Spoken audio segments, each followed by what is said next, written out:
যদি এই ধরনের সিমটম, এই আলামতগুলো আপনার ভেতরে থাকে, জানবেন যে আপনার সাথে জিনের প্রভাব বা ইফেক্ট আছে। পাশের বেডে শুয়ে আছে, পাশে আমি শুয়ে আছি, সকালবেলায় দেখতেছি পায়ের এখানে কে যেন খামচায়া পুরো দাগ করে ফেলেছে, অথচ 4 স্টার মানের হোটেল, এখানে তো বিড়াল আসার কথা না। আমি রাজশাহীতে দেখেছিলাম জিনের তদবির করতেছে কবিরাজের সামনে জিন বলতেছে যে আমারে এখন টাঙ্গাইল থেকে 8 কেজি ওজনের মিষ্টি এনে দিবি। জামাইয়ের মাথা খারাপ, রাগ করছে, হুজুরে ফোন। ছেলেটা বদমেজাজি, খাইতে যাচ্ছে না, অথবা সারাদিন সারা রাত ঘুরে, হুজুরের কাছে ফোন। নিজের মেয়ে কথা শুনতেছে না, সারাদিন দরজা লাগায় বসে আছে, হয়তোবা প্রেম করে ছ্যাঁকা খাইছে, হুজুরে ফোন। কি হুজুর, জামাইয়ের মাথা গরম, মনে হয় জিনে ধরছে। হুজুর, মেয়েটা কথা শুনতেছে না, মনে হয় জিনে ধরছে। হুজুর, ছেলে তো ভাত খাইতে যাচ্ছে না, ছোট বাচ্চা, মনে হয় জিনে ধরছে। ভাই বিশ্বাস করেন, ফোন তো এই জন্য রিসিভই করতেছি না, অ্যাসিস্ট্যান্টে দিয়ে দিছি। যদি এই ধরনের সিমটম, এই আলামতগুলো আপনার ভেতরে থাকে, জানবেন যে আপনার সাথে জিনের প্রভাব বা ইফেক্ট আছে। যদি এই আলামতগুলো না থাকে, প্লিজ কেউ মনে করবেন না যে আপনার ভিতরে জিন আছে।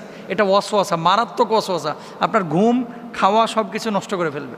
এখন শুরুতে বলি, এই আলামতগুলো যদি আপনার মধ্যে থাকে তাহলে জেনে নেবেন আপনাকে একজন প্রসিদ্ধ রাকির কাছে যাইতে হবে। রুকিয়া সেন্টার যেগুলো, আমি বলছি না হুজুরের কাছে আসেন, হুজুর এগুলো কাজ করে না। রুকিয়া সেন্টার ঢাকায় যেগুলো আছে, এই রুকিয়া সেন্টারগুলো মানে এরা স্পেশালিস্ট, এগুলো নিয়ে কাজ করে। এদের কাছে যাবেন এবং তদবির নেবেন। হার্টে ব্লক ধরা পড়ছে, আপনি যদি ডায়াবেটিসের ডাক্তারের কাছে যান, কাজ হবে? হবে না। আপনার পেটে পীড়া হয়েছে, পেটে ব্যথা, কিডনিতে পাথর হয়েছে, আপনি যদি এখন যান মনে করেন চোখের ডাক্তারের কাছে, কাজ হবে? হবে না। তো যারা রুকিয়া সেন্টারে কাজ করে এরা এগুলো নিয়ে স্পেশালিস্ট, মানে এগুলোর বিষয়ে তারা বিশেষজ্ঞ, তাদের কাছে যাবেন এবং কাজ করবেন।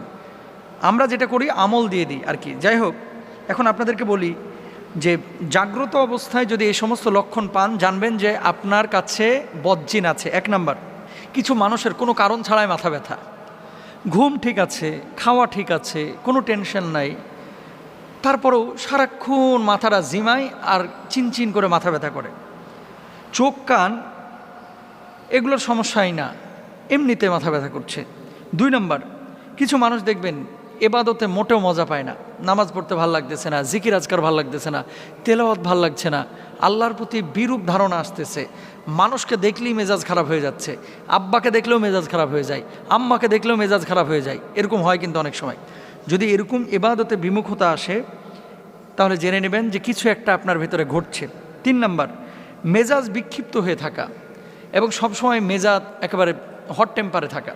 ভালো কথা, আপনি সালাম দিচ্ছেন, কিছু লোক দেখবেন আসসালামু আলাইকুম বলার পরে স্যাত করে ওঠে, কার জিনিস পাও না খালি সালাম দাও, আছে এরকম। খাবারের কথা বলতেছেন, একেবারে স্যাত করে ওঠে, মানে রাগে যাচ্ছে, খুব রূঢ় আচরণ করছে, উগ্র মেজাজে আচরণ করছে। 4 নাম্বার। 5 নাম্বার, অনেক সময় খিঁচুনি বা মৃগী রোগী যেগুলা রয়েছে, মৃগী রোগ এটা অনেকেরই রয়েছে, আর অনেকে খিঁচুনি এই যে জিনের প্রভাবে কিন্তু অনেক সময় হয়ে থাকে। 6 নাম্বার, হঠাৎ অজ্ঞান হয়ে যাওয়া, গাড়িতে বসে আছে কোনো কারণ ছাড়া অজ্ঞান, দাঁড়ায় আছে কথা বলতেছে কোনো কারণ ছাড়া অজ্ঞান হয়ে যাচ্ছে, রাত্রিবেলায় দাঁড়ায় দাঁড়ায় গল্প করতেছে কোনো কারণ ছাড়া অজ্ঞান হয়ে যাচ্ছে।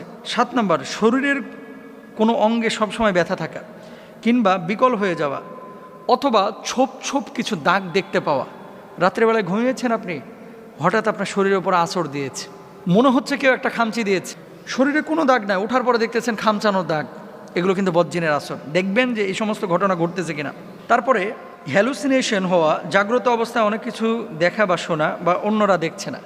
রাস্তা দিয়ে চলতেছেন, সবাই দেখতেছে সামনে বাম দিকে যাইতে হবে, পেছনে মানুষ দেখতেছে, সাইডের মানুষ দেখতেছে, আর আপনি দেখতেছেন ডান দিকে কোনো রাস্তা নাই, এরকম ঘটে যায়। যদি এরকম হয় যে একজন মানুষ সামনে একটা জিনিস দেখতেছে সুস্পষ্টভাবে আর আপনি দেখতে পাচ্ছেন না, জানবেন যে খারাপ কিছু ঘটতেছে। জিনের আসর যদি কারো উপরে থাকে জাগ্রত অবস্থায়, এই মানুষটার আচরণ কি হবে? হাই হাই খাই খাই আচরণ হবে। 32 কেজি মিষ্টি চাইবে, গরুর গোস্ত চাইবে 6 কেজি। আমি রাজশাহীতে দেখেছিলাম জিনের তদবির করতেছে কবিরাজের সামনে জিন বলতেছে যে আমারে এখন টাঙ্গাইল থেকে 8 কেজি ওজনের মিষ্টি এনে দিবি, নাহলে আমি সরতাম না। কথা বুঝতে পেরেছেন? 8 কেজি ওজনের মিষ্টি চাইতেছে। 8 কেজি ওজনের মিষ্টি খাওয়া সম্ভব না। তো যাই হোক, অনেকক্ষণ তার সাথে কথা বলার পরে কবিরাজ বলল যে আপনি 4 কেজি এনে দেন। বিশ্বাস করেন, এক ব্যক্তি দাঁড়ায়া ওখানে বসে 4 কেজি খাইতে পারে নাই, 3 কেজি খাওয়ার পরে বলে যে এটা রাইখা দে, পরে খাবো। তার মানে কি? এটা মানুষের স্বাভাবিক আচরণ না, অস্বাভাবিক আচরণ। এই সমস্ত যদি সিমটম দেখেন একটু পরামর্শ করবেন, রুকিয়া সেন্টারে যাবেন ইনশাআল্লাহ তাআলা। তাহলে এই সমস্ত জিনিসগুলো যদি আপনারা পান তাহলে জেনে নেবেন জাগ্রত অবস্থায় যদি এরকম কোনো ঘটনা ঘটে জেনে নেবেন সে মানুষটি জিন দ্বারা আক্রান্ত হচ্ছে, তাহলে রুকিয়া সেন্টারে যাবেন। আর ঘুমন্ত অবস্থায় কিছু বিষয় আছে, এগুলো অন্য দিন আমরা বলবো ইনশাআল্লাহ।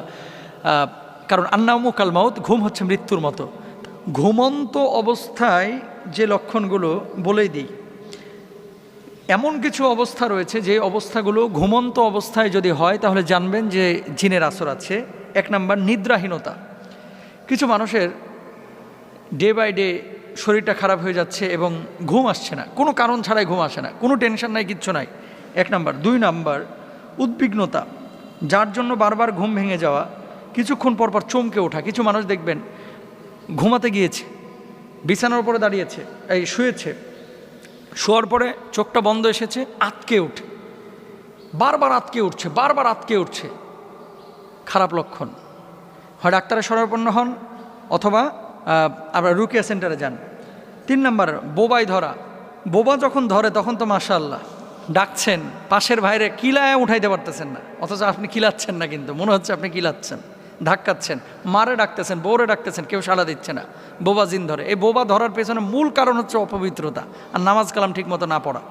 আর যেই বিছানায় খান ওই বিছানায় আপনার পোলায় মুতে, ওই বিছানায় আবার ঘুমান, পরিষ্কারও করে না অনেকে ঠিক মতো, মাইন্ড করেন না। অপবিত্র বিছানা যত বেশি হবে সেই বিছানায় বোবা জিন তত বেশি আসবে, আল্লাহ বুঝদান করুক। এরপরে ঘুমের মধ্যে কিছু লোক দেখবেন প্রায় কথা বলে, চিৎকার করে ওঠে, এগুলো ভালো লক্ষণ না, জিনে ইফেক্টের লক্ষণ। ঘুমন্ত অবস্থায় কিছু মানুষ ফাল দিয়ে উঠে হাঁটাহাঁটি শুরু করে, ওইটা দাও, ওইটা দাও, ওইটা দাও, এরকম বলে দেখবেন। তারপরে প্রায় সেই স্বপ্নে কোনো প্রাণীকে আক্রমণ করতে বা ধাওয়া করতে দেখা, যেমন একটা কুকুর দৌড়াচ্ছে আপনার পেছন পেছন, আপনাকে ধাওয়াচ্ছে, অথবা একটা সাপ আপনাকে ধাওয়াচ্ছে, দৌড় দিছেন কিন্তু সাপ আপনার চেয়ে বেশি জোরে দৌড়াচ্ছে। এই সমস্ত জিনিস স্বপ্নে নিজেকেও কোনো উঁচু জায়গা থেকে পড়ে যেতে দেখা। বিকালবেলায় উঠছিলেন গোলাপ ফুল পাড়তে 6 তলা বিল্ডিংয়ের ছাদের উপরে, গোলাপ ফুল তো ছিঁড়তেই পারেন নাই, দেখা যাচ্ছে কি আপনি ছাদের থেকে পড়তেছেন পড়তেছেন পড়তেছেন, কেউ ধরেন, পড়া শেষ হয় না, 1.5 ঘন্টা হয়ে গেছে, এরকম হয়। কিন্তু বিমানে উঠতেছেন, বিমান থেকে নিচে পড়তেছেন, আকাশ থেকে কে যেন ফেলে দিচ্ছে, এরকম হয়। কোনো গোরস্থান বা পরিত্যক্ত স্থান অথবা কোনো মরুভূমির সড়কে হাঁটাচলা করতে দেখা। শুয়ে আছেন আপনি ঘরে, অথচ দেখতেছেন নিজে কবরস্থানের পাশে হাঁটাহাঁটি করতেছেন। তারপরে বিশেষ আকৃতির মানুষ দেখা, যেমন অনেক লম্বা, খুবই খাটো, খুব কালো কুচকুচে ইত্যাদি। এমন মানুষ দেখতেছেন যে মানুষটার মাথা আসমানে আর পা হচ্ছে জমিনে, খারাপ লক্ষণ। আমি আবারও বলি, একটা লক্ষণ পাইলেই অস্থির হওয়ার কিছু নাই। যদি এরকম হয় যে একটা লক্ষণ পেয়েছেন, আপনি এই যে শরীরটারে বন্ধ করার 1 নম্বর উপায় হচ্ছে আয়াতুল কুরসি পড়ে হাতের তালুতে ফু দিয়ে শরীরটারে মুছে দেবেন 5 ওয়াক্ত নামাজের পরে। চারকুল পড়বেন, আয়াতুল কুরসি পড়বেন বিসমিল্লাহ সহকারে, ফু দিয়ে শরীরটারে মুছবেন, পবিত্র বিছানায় ঘুমাবেন, ইনশাআল্লাহ পবিত্র অবস্থায় থাকলে আপনার ভিতরে এই ধরনের প্রভাব আসবে না। এরপরেও যদি এরকম অসংখ্য আলামত আপনার শরীরের মধ্যে চলে আসে, রুকিয়া সেন্টারে যাবেন, চিকিৎসা নেবেন ইনশাআল্লাহ।